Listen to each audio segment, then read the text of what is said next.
But Hey, so nice to see you. same. How are you doing?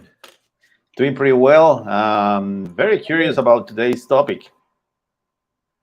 Yeah, same. Yeah, I don't want to jump in too far because I'm sure you may want to start somewhere, but yeah, go ahead and start because I'm afraid I won't stop talking. Let's say the topic's got my curiosity engine running. So Yeah, today's topic is very interesting. It's very interesting because now that we are in this era of blockchain, of energy consumption, of super faster things, usually when you get those concepts, yeah, it's very easy to relate those concepts to engines, to the engines that moves the world actually, yeah, that are moving the world. So basically today we are asking what if curiosity is an engine, and what if and everything that comes with the question, and everything that comes with the not just with the technical answer but with philosophical answer as well. So today topic is what if curiosity is an engine, Matt. yeah, and I'll just add to that too. This question was inspired largely in part by my recent trip to Mexico City, sharing curiosity based thinking at the Instituto de Tecnología de Monterrey in Santa Fe campus, and it was really cool because I got to introduce just kind of what curiosity based thinking is. So I went through those eight guiding questions of curiosity based thinking, and one of them is what if curiosity is a natural resource. And we always talk about, all right, if it's a natural resource, then curiosity based thinking is a way to convert or to transform. The physicist corrected me on this. You can't create energy, you can only transform it, right? Yeah. But what we do with the curiosity based thinking is we take that curiosity as a natural resource, and then we transform it into an energy for learning, for innovation, for marketing, for leadership, for whatever you need it for.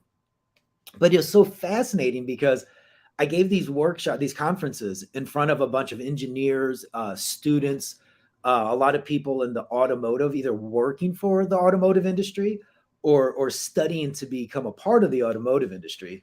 So the interaction with them is their mind immediately went to, all right, cool. If curiosity, it's this resource, and you help transform it into an energy. They're like, well, how does it work then? Or I mean, like what does it look like in action? And it made my mind, it made me think, well, then there's got to be an engine of some sorts, right? There's got to be something that energy fuels. And then they start talking about the different parts of the engine and like the pistons, like well, first of all, I should say the spark plug. Like you have that spark Yep. plug, and it creates this explosion. That's the first transfer of energy. And we talk about like your personal curiosity is that spark, but then it pumps these pistons up and down. And we talk Absolutely. about that process of curiosity where you have curiosity and learning. But what these engineers kept saying is the reason you're doing this is so interesting. This perspective is because it's the search for knowledge, right? So they were talking about, well, then you have this curiosity and it's the search for knowledge and the learning. Once that takes place, what's unique about this curiosity process is it sparks or it pushes another curiosity. So you don't just acquire new knowledge, you also acquire new curiosity. And because it works back and forth, this idea of curiosity and knowledge kind of going back and forth, those become kind of the pistons that then power the engine going forward. So I just kind of wanted to not only share that kind of perspective from what these students and engineers were sharing with me, but just kind of share, see where else we could take this, right? Because we always talk about, curiosity is always better together. And like once you share this idea, how can we keep growing it? And not just from your perspective, but whoever else is watching or listening. How do you conceive of curiosity as an engine? Or, even if what I just mentioned is completely crazy, if you have a different idea or something else, but how could we approach curiosity as an engine? And then if so, what are we using that engine for? Where are we having it take us? So, yeah. Yeah, that's so cool because personally, I'm an engineer, so basically every time that we are talking about engineering things, I'm super excited. Yeah, when you have an engine, the common thinking. I don't know. My first common thinking as an engineer is, hey, what's the fuel for this engine? Okay. Or this engine is running on what? Yeah, because when you have an engine, you have something that the engine is running on. Then Mhm. when you have the engine, it's not that you have the engine by itself, is because the engine is the engine of what? And the engine is, when you think in engines, you think in movement. It's not about being Definitely. quiet. Is movement. And when you think in engine, this is something that you will be very related to, is small engines, medium Yeah. engines, super engines, aircraft engines, Well, motorcycle engines. So it's different type of engines, and the type of engine depends on the thing that they are moving. They are in it's all charge to movement. move. Yeah. That's when I'm thinking in curiosity as an engine. I say, okay, this is like the soul of a vehicle, and the vehicle might be the innovation, maybe in your company, but you need to fuel the not to move the innovation. So basically, you need an engine, and if you want to Yeah. go further, and you want to go beyond the traditional skills about innovation, yeah, you need a good engine. You need the engine that fix that your company. Basically, if you're a type A company, and you are using a type B engine, you're maybe is this is not the way to go. And usually, this is the thing that we will find in our daily lives, that Uh-huh. we are trying to move things with the wrong engine. Uh-huh. And when we're thinking about innovation and entrepreneurship, uh, and it's not just because I love to read things and study things about curiosity, because myself, I've been an entrepreneur for more than 20 years. So I know that curiosity is, I think, the most valuable and the most powerful engine for innovation and for creativity and for the development. And why? Because in curiosity, as we said in previous videos and previous talks that we have met, it's unlimited. Uh-huh. It doesn't have a fixed framework. It's Yeah. an engine with superpowers. It's an engine that you can superpower. It's Yeah. an engine that you can adjust when you need it. It's Mhm. an engine that you can, of course, to add some gadgets. It's Mhm. an engine that you can overhaul, if you want to use the term, as an engineer. And the power for that engine, it can evolve as well. That's a good point. Yeah, because we are so used to say, hey, what were the first engine? It was a steam, Mhm. based on the industrial revolution.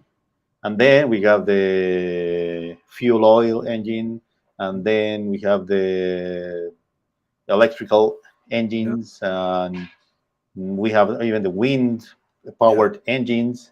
But now, in curiosity, is not that you just have one fuel. You have many, many fuels as well if you want it. And you can evolve with the fuel as well. And the quality of the fuel, of course, will affect the functionalities of your engine. So, Yeah. so for me, to think in curiosity as an engine is a totally um clear proposition, actually, Mhm. because if you understand that curiosity is the engine in your it is the engine of innovation in your company. Now you understand that you need to put this engine to work. You need to supply the right amount and quality of fuel to the engine to know how to use it, because Yeah. you can have a Rolls Royce engine in your car, but if you don't know how to use it, you will broke your car. Yeah. Yeah. You will trust your car if I put your, for example, a Ferrari engine in your Mazda or in your Toyota, you will crash. You will trash your car. So Yeah. that you need to learn how to use it as well. Yeah. Um, yeah, I like the concept. What's your Wait, you thought? mentioned, so does your engine, or does your curiosity engine fit the machine you're running, right? So that's a great Mm. question to come up, right? Because you could have a great machine and you could have a great engine, but if they're not made for each other, right? If if you have a motorcycle engine in a truck or a truck engine in a motorcycle. Yeah, so that's one thing listening to you that came into my mind. The other is, again, I still love the idea of this engine using curiosity as the fuel. Going back to that idea, just to stress how great that is, because then the fuel is renewable, right? If curiosity is the fuel, it's clean burning, it's renewable, it's a great source, it's a good fuel source. So yeah, it also, I also like the idea too then, because another thing that's been coming up a lot in some of the conferences I've been giving is not just curiosity, but saying like intentional curiosity. And especially working with engineers, right? So instead of just saying, hey, let's just go sit under the tree and be curious, a lot of times, and rightfully so, they want to go, all right, we'll spend an hour or two of our time to get curious and do, go outside of the box. But we want to make sure we're not wasting our time or we're getting something from it.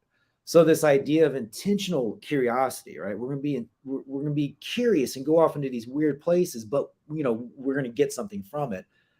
This concept of making sure the machine you're running fits the engine, your curiosity engine, I think helps in that, right? So that way, before you start one, a curiosity-based thinking activity or process or whatever else, that you define what is the machine, where are we going with this?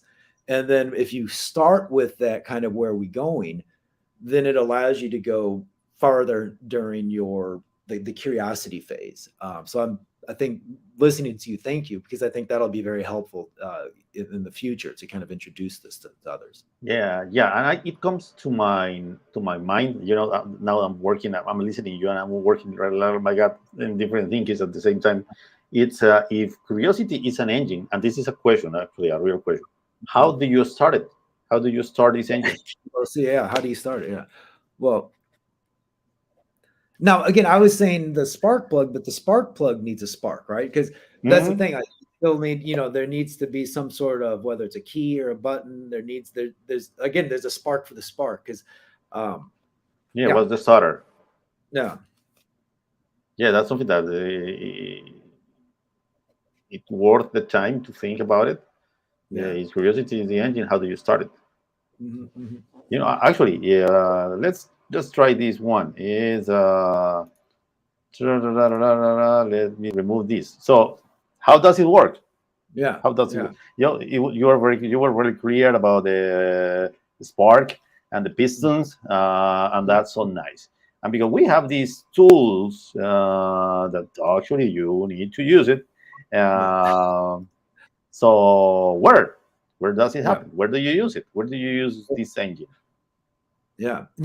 So I'm gonna go back to one of your answers before. You said engines move you. I believe is what you said. So then, does it happen? Where does curiosity as an engine happen? I would say wherever you're stuck. So whenever Okay. when you get to a place that you're stuck, you need to get out of it to get somewhere else, right? And then that's when you need to turn on your curiosity engine, maybe.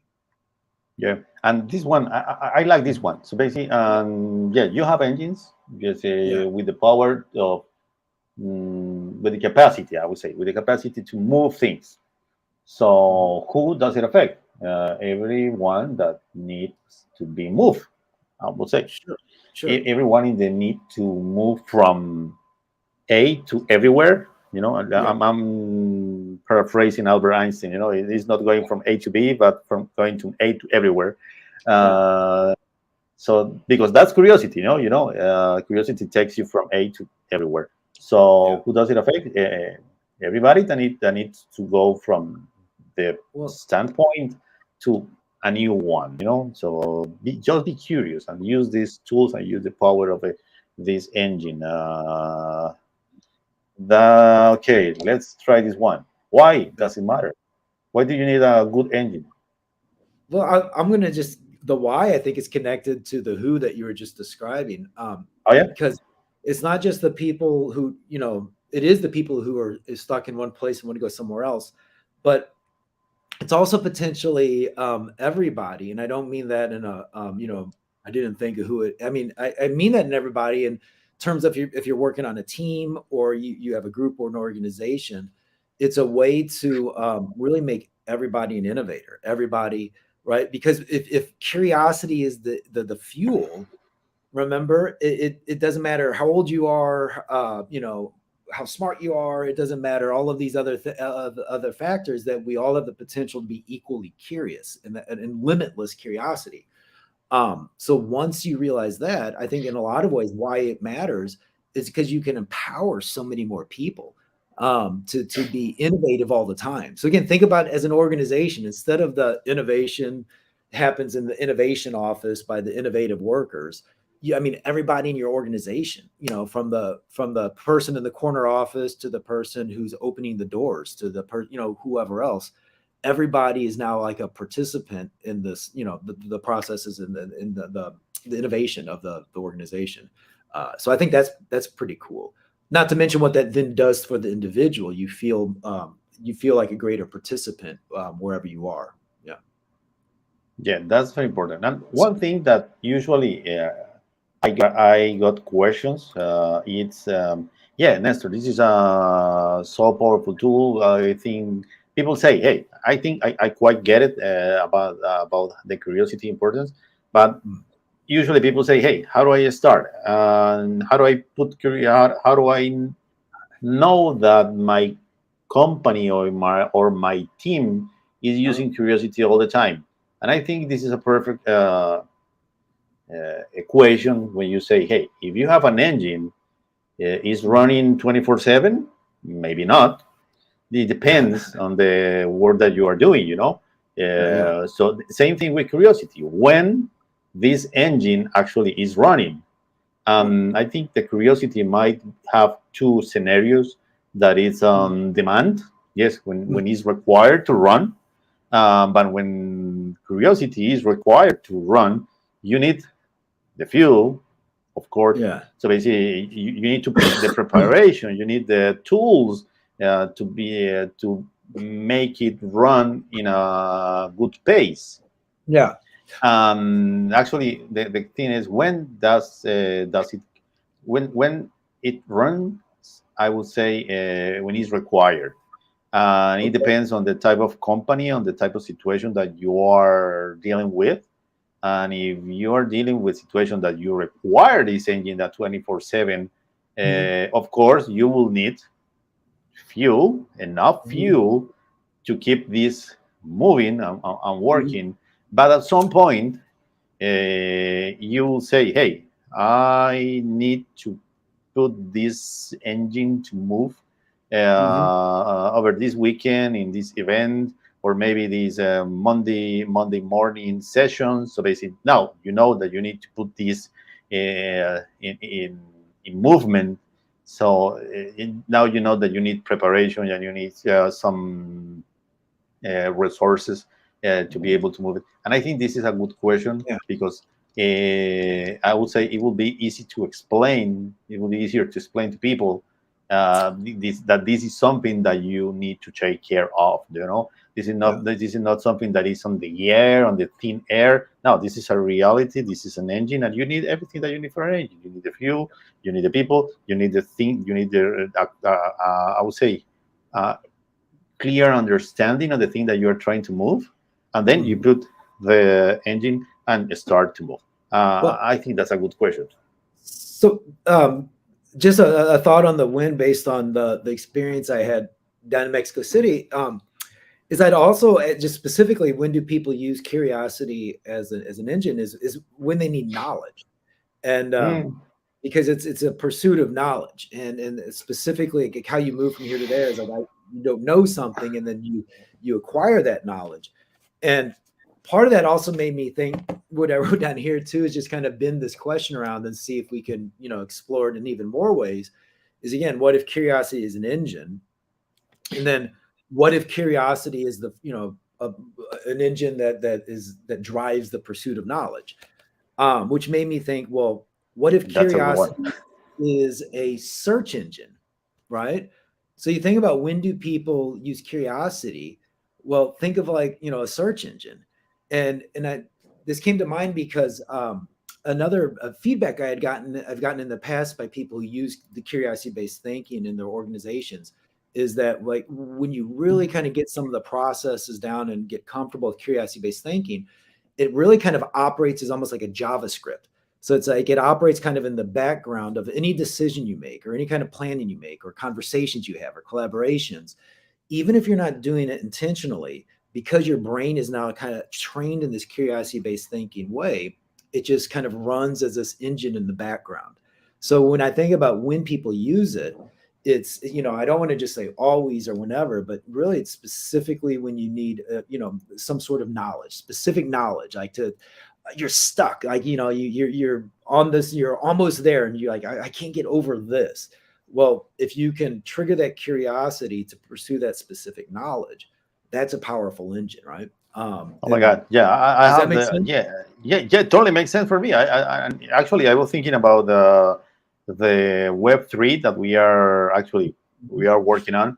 And if Yeah, Curiosity is a search engine, so basically you need the smart contract that this engine is running on, yeah, yeah, because as you said, hey, you need to be able to use it and call the Curiosity engine. I would say on auto mode. yeah. It's not on demand. But how do you uh, create the code Hmm. for, I don't know, putting this engine into action? I would say you can have a smart contract. Yeah. And my mind is just I'm an engineer. It's thinking. Yeah. Yeah. Yeah, so I really like the concept. So Mhm. Matt, this is a so powerful concept. The treating curiosity as an engine and trying to think and what if curiosity is an engine. That of course we can be here for hours.